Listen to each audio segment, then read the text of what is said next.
আরে জান্নাতে যাওয়া তো দূরের কথা, সবটাই খুলে দেওয়া হয়েছে, যেখান দিয়ে যাবে যাও। চারটা কাজ করে কোনো পুরুষ জান্নাতে যাবে এই কথা মুহাম্মদ সাল্লাল্লাহু আলাইহি ওয়াসাল্লাম বলেননি। তোর বাপ তো বিবাহ দিবে না, ছেলে খুব ভালো, তুই আমার কাছে চলে আয়, আমি বিবাহ দিয়ে দেব। ফুফু ভাইয়ের মেয়ের বিবাহ দিয়ে দিল। কখন কখন ফুফু পুরুষ মানুষ হয়েছে, ধর্ম পাগল হয়ে গেছে। ধর্ম রাজশাহী চাঁপাইনবাবগঞ্জের হাওয়াই লাড্ডু, दोनों हाथ में लड्डू है, चाहे उसको खा लो चाहे उसको छोड़ दे, ভুল হিসাব। অসম্ভব, হতে পারে না, বিবাহ বাতিল। 7 ছেলের মা হলো সবাই জেনা, বৈধ নয়। কোর্টের বিবাহ জায়েজ নয়, কাজী সাহেবের অফিসের বিবাহ জায়েজ নয়, সম্পর্ক অবৈধ। শরীয়ত দাম আছে, মেয়েদের দাম আছে, রাস্তার পড়ে থাকা জিনিস নয়।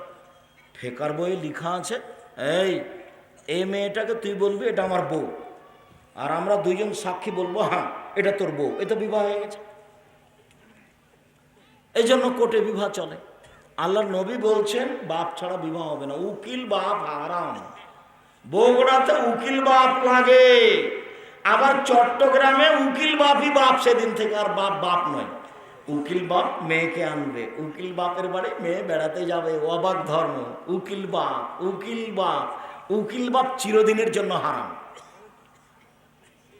और চাচা উকিল হতে পাবে না, জ্যাঠো উকিল হতে পাবে না, দাদা উকিল হতে পাবে না। বিবাহতে 4 জন সাক্ষী লাগবে না, মাত্র 2 জন। এই ছেলে, কোথায় 4 জন সাক্ষী লাগে? জেনে, জেনায়, ব্যভিচারে। তো বিবাহ হচ্ছে এটা জেনা না বিবাহ? তো 4 জন সাক্ষী কেন? এটা তো বিবাহ, এটা 2 জন সাক্ষী, কোনো পক্ষে নেই। দাম আছে মেয়েদের। আল্লাহ বলছেন ফানকুনা বেজনা আলাইহিন্না, পৃথিবীর মানুষ মেয়ের বাপকে বলে বিবাহ করো, পৃথিবীর মানুষ মেয়ের বাপকে বলে বিবাহ করো। বলে ছেলে খুব ভালো কিন্তু মেয়ের বাপ রাজি নয়, রাজি নয় তো নয়। তুমি বললে ছেলে ভালো, তার চেয়ে ভালো ছেলে আছে। অতএব মেয়ে অত সাধারণ জিনিস নয়। হিন্দুরা মেয়েদের আজও দাম দেয়নি, 5 পয়সা দাম দেয়নি তারা। বাপের জমি পাবে না, তারা 5 পয়সা দাম দেয়নি। এবার শুরু হয়ে গেল মুসলিম নারীদের মর্যাদা। আগে ইহুদিদের শেষ করে, ওখানে আর একটু কথা থেকে গেছে। আল্লাহর নবী বলছেন ইহুদি মেয়েদের যদি ঋতু হয়, হাইজ হয়, তাহলে লামি জমে হন না, ওরা স্ত্রীর সাথে মিলন করে না। তারা স্ত্রীর সাথে খায় না। ছি ছি ছি ছি ছি ছি, হাইজ হয়েছে, পচে গেছে, ওকে বাড়ির পিছন দিকে রেখে আসো, পিছন দিকে রেখে আসো। ছাই তোলা প্লেটে ওকে খেতে দাও, ময়লা যুক্ত গ্লাসে ওকে খেতে দাও। বিছনা ছুঁতে দিও না, বিছানে উঠতে দিও না, বাড়ির পিছন দিকে থাকো, রাখো। এই হলো ইহুদি, এই হলো খ্রিস্টান। বইয়ের নাম কেন এই নির্যাতন কি তার প্রতিকার, বই পুস্তকের নাম আজকে দেখবেন যাওয়ার সময়তে। কেন এই নির্যাতন কি তার প্রতিকার। বেগম রোকিয়া লিখল অবরোধবাসিনী। রংপুর গাইবান্ধার আর এক মহিলা লিখল কেন হব অবরোধবাসিনী। বেগম রোকিয়া নিন্দা করতে করতে বলছে ছি ছি ছি, মহিলাদের অবস্থা এমন করে পর্দা করতে হবে। কেমন করে পর্দা করেছে? আরে হজ সফরে গেছে, মহিমাগঞ্জ গাইবান্ধা বগুড়া স্টেশনে মেয়েরা বসে আছে, তখন পর্দার জন্য একটা বড় চাদর ওদের উপরে ঘেরে দিয়ে চাপিয়ে দেওয়া আছে। এখন স্টেশন মাস্টার ওখানে গিয়ে বলছে প্ল্যাটফর্মে, এই এগুলো কিসের বস্তা গো, এগুলো কিসের বস্তা গো? পা দিয়ে লাথে লাথে দেখছে। এভাবে বেগম রোকিয়া বলছে, বেগম রোকিয়া আপনার মেয়েকে সম্মান করেছে। বেগম রোকিয়া কলম ধরেছে অবরোধবাসিনী, আমাকে ঘেরে রেখেছে। কলম আবার লেখা হয়েছে কেন হবো অবরোধবাসিনী। সম অধিকার নাই, মর্যাদা চাই। কিসের সম অধিকার? সম অধিকার নিয়ে পুরুষের সাথে দিন কাটিয়ে জেনা করতে রাজি নয়। সম অধিকার নিয়ে পুরুষের সাথে 24 ঘন্টা কাটিয়ে জেনা করতে রাজি নয়। সব জায়গায় পুরুষ নারী। আর সেদিন নাই, জাহেলিয়াত ফিরে এসেছে, আবার মানুষ মেয়েকে মাটিতে পুঁতে দিবে। ইহুদি খ্রিস্টান মনে করে ওরা উপভোগের বস্তু। 20, 30, 40 পর্যন্ত তার সাথে জেনা করো, তারপরে বয়স হয়ে গেছে, এখন বিবাহ করো, 2-4টা ছেলে হোক, তারপরে আর ছেলেরা থাকবে ভিন্ন, বাপ মা থাকবে ভিন্ন, ওদেরকে বৃদ্ধ আশ্রমাগারে রেখে দিতে হবে। এর নাম ইহুদি, এর নাম খ্রিস্টান, এর নাম ইহুদি, এর নাম খ্রিস্টান। ওরা মহিলাদেরকে মনে করে উপভোগের বস্তু, এরা পশু, এরা গরু ছাগল, এরা কিছুই না, এরা পচা, এরা ঘৃণিত জিনিস, এরা উপভোগের জিনিস, উপভোগ শেষ, এদের ফেলে দিতে হবে। এরাই ইহুদি, এরাই খ্রিস্টান। পক্ষান্তরে মোহাম্মদ সাল্লাল্লাহু আলাইহি সাল্লাম বলেন, আয়েশা জি, তোমার হায়েজ হয়েছে তো তুমি শাড়ির নিচে, ছায়া মেক্সির নিচে একটা অতিরিক্ত কাপড় ব্যবহার করো। আমি একটা অতিরিক্ত কাপড় ব্যবহার করি, ফাইবা শেরুনি। তারপর আল্লাহর নবী আমার গায়ের সাথে গাও লাগিয়ে থাকে, দুইজনের গায়ের মাঝে কোনো কাপড় থাকে না। মোহাম্মদ সাল্লাল্লাহু আলাইহি সাল্লাম, আয়েশা রাদিয়াল্লাহু আনহা বলছে। এবার মেয়েদের মান বেড়ে গেল। ওরা মেয়েদেরকে হাইজ অবস্থায় কোথায় রাখলো? বাড়ির পিছন দিকে। কোন প্লেটে খেতে দিবে? ময়লা, যেটা ছাই তোলা প্লেট। কোন গ্লাসটা দিবে? ময়লাযুক্ত। কোন কাপড় পরে আছে? ময়লাযুক্ত। বিছান ছুঁতে দিবে না, বিছানা আসতে দিবে না, হাঁড়ি পাতিল ধরতে দিবে না, স্পর্শ করতে দিবে না ইহুদি খ্রিস্টান। আয়েশা রাদিয়াল্লাহু তাআলা আনহা বলেন, আমি লজ্জা স্থানের উপরে কাপড় লাগিয়ে রাসূলের সাথে একসাথে থাকলাম, আমার গায়ের সাথে তার গাও লেগে থাকলো, দুই গায়ের ভিতরে কোনো কাপড় নেই। আমি কি বুঝাতে পারি না? আবার বলি, আয়েশা রাদিয়াল্লাহু তাআলা আনহা বলেন, কুনতু আশরাবুল মা, আমি গিলাসে পানি পান করলাম, সুম্মা উনাবেলহু, তারপর গিলাসটা রাসূলের হাতে দিলাম, ফায়াতু ফাহু ফি মাওজি ফিয়া, আমি যেখানে গিলাসে মুখ লাগিয়ে পানি পান করলাম, আল্লাহর নবী সেখানে মুখ লাগিয়ে পানি পান করলেন, তখন আমি ঋতুবতী, আমার হায়েজ হয়েছে। ওয়াতাকুল আরকা, আমি একটা হাড়ওয়ালা গোস্ত নিয়ে দাঁতে ছিঁড়ে ছিঁড়ে খেলাম, তারপর রাসূলকে দিলাম, তখন আমি ঋতুবতী। তিনি গোস্তের ওখানে মুখ লাগালেন যেখানে আমি মুখ লাগিয়েছি। বুঝাতে পারি না মনে হয়? দুইটার সমন্বয়ে দেখতে হবে। ইহুদি ওদের সাথে হাইজ অবস্থায় কি আচরণ করলো, আর মোহাম্মদ সাল্লাল্লাহু আলাইহি সাল্লাম কি আচরণ করছে, তাহলে আপনি বুঝতে পারবেন ওরা কি দাম দিয়েছে, এরা কি দাম দিয়েছে। চলেন, আয়েশা রাদিয়াল্লাহু তাআলা আনহা বলেন, কেন নবী সাল্লাল্লাহু আলাইহি ওয়াসাল্লাম ইয়াত্তাকিউ ফি হিজরি, আল্লাহর নবী আমার উরু রানের উপরে মাথা দিয়ে শুইতেন, কোরআন তেলাওয়াত করতেন, তখন আমি ঋতুবতী। আল্লাহর নবী আমার উরু রানের উপরে মাথা দিয়ে শুয়ে কোরআন মাজিদ পড়তেন, তখন আমার হায়েজ হয়েছে। আয়েশা রাদিয়াল্লাহু তাআলা আনহা বলেন, আল্লাহর নবী ইতেকাফে বসে আছেন, ইতেকাফ করছেন, রামাজানের শেষ দশকে ইতেকাফ করছেন, মাথাটা আমার দিকে ঠেলে দিয়েছেন, আমি মাথাটা ধুয়ে দিলাম, আমি মাথাটা চিরুনি করে দিলাম, তখন আমি ঋতুবতী। আয়েশা রাদিয়াল্লাহু তাআলা আনহা বলেন, একটা চাদরের অর্ধেক আমার গায়ে আছে। মাইমুনা বলেন, একটা চাদরের অর্ধেক আমার গায়ে আছে, অর্ধেক নবীর গায়ে আছে, তখন নবী নামাজ পড়েন, সালাত আদায় করেন, তখন আমি ঋতুবতী। আমি কি দিয়ে বুঝাই ইসলাম নারীদের মর্যাদা, কি দিয়ে বুঝাই আপনাকে আমি? চলেন একটা কথা, আল্লাহ নবী বলছেন, পৃথিবীর মানুষ শুনে রেখো, মানালা জারিয়াতাইনে, কেউ যদি দুইটা মেয়ের লালন পালন করে, শিক্ষা দেয়, মক্তব চালাতে হবে জরুরি, আব্দুল্লাহর পরিকল্পনা বাস্তবায়ন করতে হবে। হঠাৎ একদিন দেখছি, ইনশাল্লাহ, হঠাৎ একদিন দেখছি গাড়ির গায়ে লেখা আছে আর দাওয়াইল আল্লাহ। তা আমি বলছি, আব্বু এটা কি? আর দাওয়াইল এটা কি আব্বু?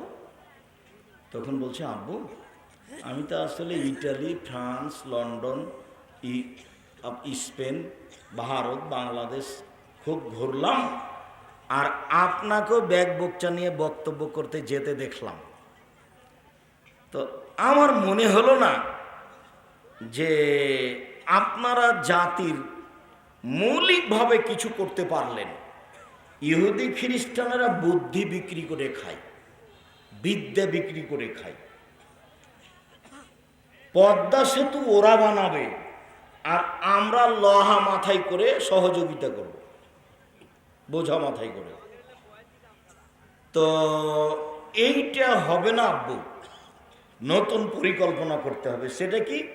সেটা হলো মক্তব ভিত্তিক দাওয়াত চালু করতে হবে, আর মক্তব ভিত্তিক শিক্ষা চালু করতে হবে। ভিত্তি যেন মজবুত হয়, কোনো পরিস্থিতি যেন বাচ্চাকে ঘায়েল না করতে পারে। ওকে উপযুক্ত শিক্ষিত করে গড়ে তুলতে হবে। কাজ আমরা করব, ওরা কেন? ওরা বুদ্ধি বিক্রি করে খায়, বিদ্যা বিক্রি করে খায়। আমি বললাম, আব্বু ঠিক বুঝেছ, আমি এটা বুঝতে পারিনি। আমার পক্ষ থেকে যতটুকু পরামর্শ সহযোগিতা দেওয়ার থাকবে, তুমি মাঠে নামো, জীবন বাজি রেখে দেশ জুড়ে মক্তব চালু করতে হবে। ইনশাল্লাহ করতেই হবে, যে কোনো সারা দেশ জুড়ে মক্তব চালু করব, যেখানে বাচ্চারা মৌলিক বিদ্যা পাবে। এই পরিকল্পনায় বই পুস্তক লিখেছে, বই পুস্তক ছাপিয়েছে, সিলেবাস তৈরি করেছে। তারপর মসজিদ প্রায় 350-400 চালু করেছে। সাপ্তাহিক বা মাসিক বা 15 দিন পর পর এমামেরা গিয়ে প্রশিক্ষণ নেবে, ফিরি যাবে, ফিরি আসবে, মানে যাতায়াত খরচ দেওয়া হবে, ডাঙ্গিপাড়া জামিয়া সালাফে রাজশাহী যাওয়া, ফ্রি খাওয়ার দেওয়া হবে, ফ্রি বই পুস্তক দেওয়া হবে। এই পরিকল্পনা নিয়ে জীবন বাজি রেখে মাঠে নেমেছে আবদুল্লাহ। আজকে আসলে আবদুল্লাহ কথা বলতে আপনাদের সামনে। তো আপনাদের সভাপতি সাহেব বলছেন আমার সবচেয়ে প্রিয় আদরের ভাস্তা আবদুল্লাহ। আমি বলছি যে আপনার ছেলের জন্য যেমন দোয়া করেন, আবদুল্লাহর জন্য তেমন দোয়া করেন। আল্লাহ যেন আবদুল্লাহকে কবুল করেন, ও যেন সত্য সত্যই জাতির সেবা করতে পারে মৌলিকভাবে। আমি নিজেও আপনাদের সভাপতির মতোই তারই বক্তব্য আমি শুনি, তার পরিকল্পনা আমি দেখতে চাই, শুনতে চাই। তার পরিকল্পনা, হিসাব নিকাশ আমি অনেক সময় বুঝতে পারি না, অথচ সেটাই খুব সুন্দর পরিকল্পনা। সম্মানিত দিনী ভাই বোন, এখানে আছি, কেউ যদি 2টা মেয়ের লালন পালন করে, আল্লাহর নবী বলছেন, তাহলে সে লোকটার আমি জান্নাতে এইভাবে থাকবো। একটু দেখেন, আঙ্গুল দুটি জমা করে দিলেন। এই শোনো, কেউ যদি 2টা মেয়েকে শিখিয়ে দেয়, শিষ্টাচার শিখিয়ে দেয়, বিদ্যা শিখিয়ে দেয়, বিবাহ দিয়ে দেয়, সেই ব্যাপার আমি জান্নাতে এইভাবে থাকবো, একসাথে থাকবো। সুবহানাল্লাহ। আবার বললেন, কেউ যদি এতিমের লালন পালন করে, সেই লোকটার আমি জান্নাতে এভাবে থাকবো। তখন আঙ্গুল দুটি দেখালেন, কিন্তু এভাবে ফাঁক রাখলেন, অফার রাখা বাইনা। আচ্ছা, কি বুঝলেন বলেন তো দেখি? মানে এতিমের লালন পালনের চেয়ে মেয়ের লালন পালন বেশি দামি। বুঝাতে পারলাম না কথা? 2টা ছেলে কেন, 10টা ছেলে যদি মাস্টার ডিগ্রি পাস করান, লন্ডন থেকে পড়িয়ে নিয়ে আসেন, 1 পয়সা লাভ হবে না।